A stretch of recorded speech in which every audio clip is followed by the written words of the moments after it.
Normally গতবারও যখন হয়নি এবারও হচ্ছে না এখন, কারণ আমরা এখন আছি একটা প্রধান উপদেষ্টা বলেছে একটা ওয়ার ফুটিং এ আছি, আমরা আনন্দ করার মেজাজে নাই। মিটিং এ মোটামুটি গতানুগতিক সিদ্ধান্তগুলোই হয়েছে।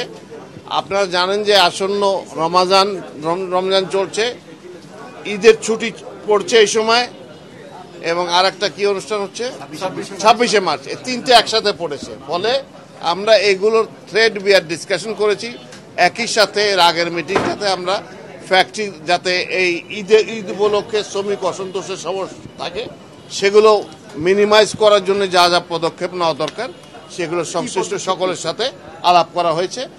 যেমন বেতন, শ্রমিকদের বেতন নির্ধারিত সময় তাদের যে আলাপ হয়েছে সেই নির্ধারিত সময় যাতে দেওয়া হয় সেটা আমরা নিশ্চিত করার জন্য বিকেএমই এর প্রধানরা আসছিলেন, তাদের সাথে কথা বলেছি। এছাড়া আরো বিভিন্ন, যেমন যে যাত্রীরা যাতায়াত করবে সেই সব জায়গায় যাতে চাঁদাবাজি না হয়, কেউ চিন্তাই না হয় সেগুলোর ব্যবস্থার জন্য। তারপর শপিং মলগুলোতে যেটা পুলিশ কমিশনার বলেছেন এর আগে সেগুলোর ব্যবস্থা করেছি।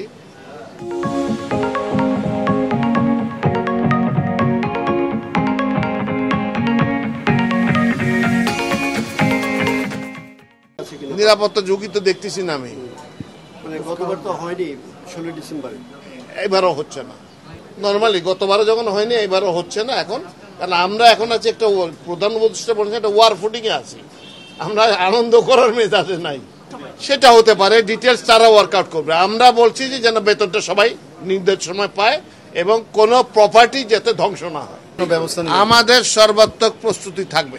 আপনারা রিসেন্ট অল্প কিছুদিনের মধ্যে দেখেছেন পুলিশ শক্ত হয়েছে, কাজ চলছে। ইনশাল্লাহ আমরা কোনো থ্রেট দেখছি না। Risks are always there. We do not see any threats. Thank you very much.